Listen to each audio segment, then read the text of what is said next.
Good morning. Dee, dee, dee. All right. Guess what? This morning, which is kind of interesting because it's morning, so we're waking up, right? But we're going to read Sleeping Beauty, Buttercup the Brave.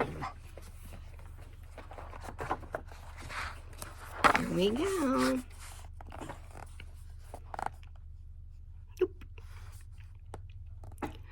Which horse would you like to ride today? A stable groom asked Princess Aurora one morning. Aurora looked around the stable. There were so many horses. It was always hard to choose. But then a fine palomino caught Aurora's eye. He was the most beautiful creature that she had ever seen.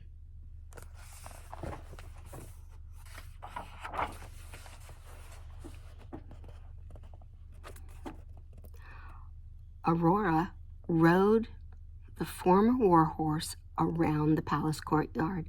The horse marched as confidently as if he were the king himself. Suddenly, the princess had an idea. From now on, I think I'd like to ride the same horse every day, she said. What a wonderful idea, Prince Philip agreed. You should have a horse of your own. What's the horse's name? Aurora asked.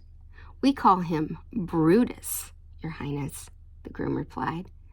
Oh, no, Aurora exclaimed. That won't do at all.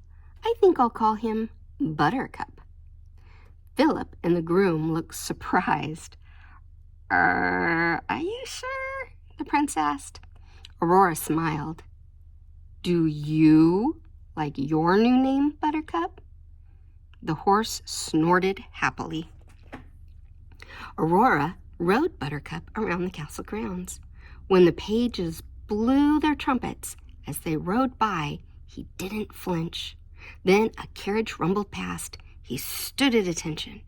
When Aurora asked him to jump over a stone wall, he cleared it effortlessly. See, there it goes. Whee! Look. Oh.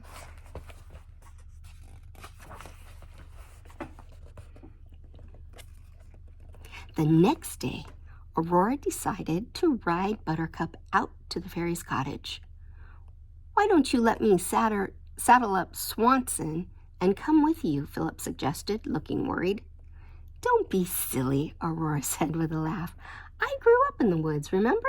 Besides, I'll be with Buttercup. He'll take care of me. Aurora and Buttercup pranced off. But the moment they entered the woods, Buttercup became a different horse. He began to walk slowly and look around nervously. When some of Aurora's woodland friends appeared, Buttercup tried to run away. Oh no! Why do you think he's so different? You think something happened to him before and he's remembering? Maybe so. Let's find out. What's the matter, Buttercup? Aurora asked. Why, there's nothing to be frightened of. She could hardly believe the change in her horse. He was even afraid to step over a branch. When she asked him to walk through the forest stream, he nearly fainted. By the time she reached the cottage, Aurora was feeling a bit frustrated. How could a horse who was so brave at the palace be so timid in the woods? Flora, Fauna, and Merryweather hurried out of their cottage. Ah, what a beautiful pony, Merryweather exclaimed. Aurora sighed. He is beautiful, she said, but he seems to be afraid of everything in the woods. I'm sure it will be all right, Flora said. You'll just need to be patient with him, that's all. That's true, huh? Sometimes we go through things and we just need to be patient with others and they need to be patient with us, huh? Because we never know what's going on. So, let me get the light back. Okay. Let's see. Da-da-da-da. Okay. Yes, dear. Be patient, Merryweather agreed. But she sounded distracted. She moved closer to the horse. What a nice coat he has. And such shiny hooves, Fauna added. Though he might look even nicer if his hooves were another color, Merryweather mused. Zap! She aimed her wand. Just like that, Buttercup's hooves turned blue. See? Oh, don't be silly, Flora exclaimed. A horse shouldn't have blue hooves. On the other hand, he might look pretty in pink. Zap! Buttercup's hooves returned to their normal color, but the rest of him turned pink. Quit that, Merryweather cried. Blue, pink, Flora argued back. Zap, zap. As the two fairies argued, the horse changed from one color to the next. Poor horse, huh? Blue, and then pink, blue, and look, pink. Ah, what a mess.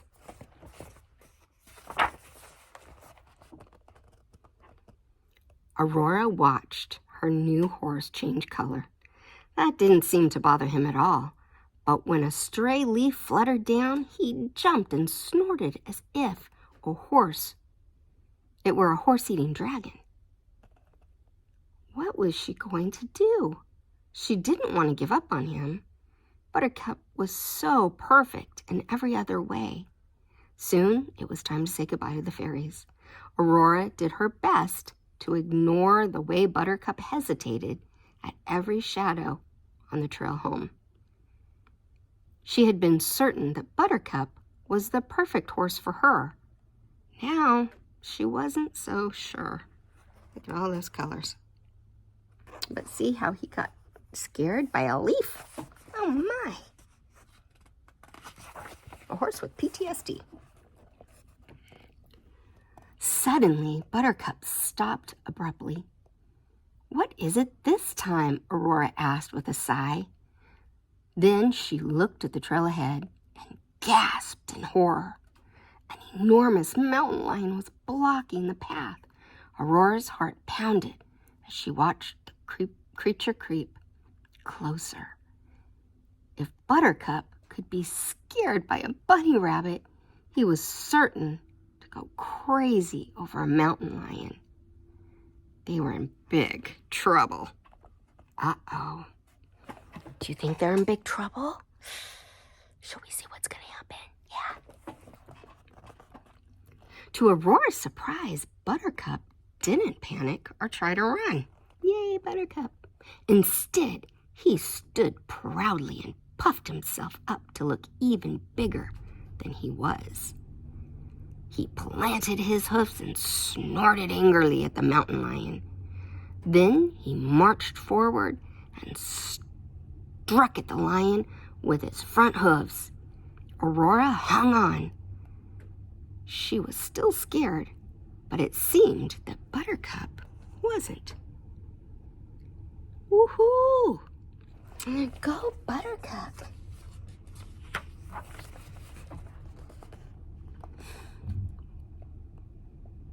Buttercup's lack of fear made Aurora feel braver. She reached out and grabbed a sturdy tree branch. "Leave us alone," she yelled at the mountain lion, waving the branch. "Or else." Buttercup pawed at the ground and added a fierce snort to back up Aurora's words. The mountain lion didn't budge. Buttercup leapt forward and pinned his tail to the ground with one hoof. Then Aurora reached out and gave the lion a smart rap on the nose with her branch. See? Whap!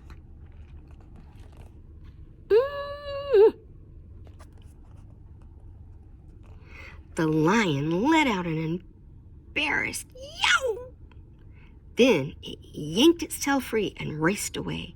Aurora was pleased with herself and with her horse. Buttercup had been brave when it really counted. "Come on, Buttercup," she said. giving him a pat. "Let's go home." Buttercup snorted again proudly and pranced off.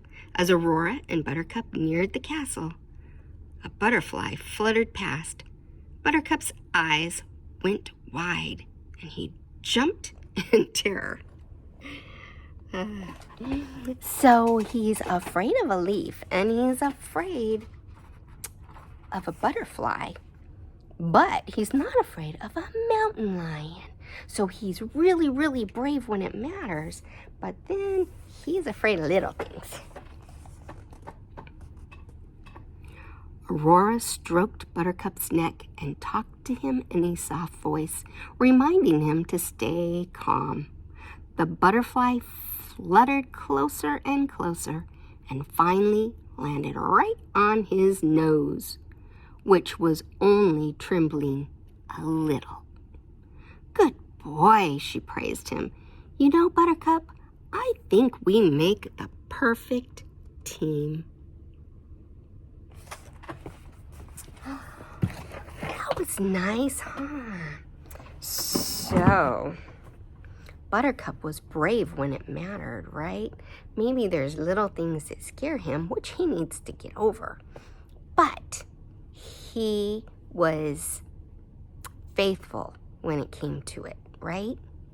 So, yay, Buttercup! I hope you liked our story. Have a great day. I love you.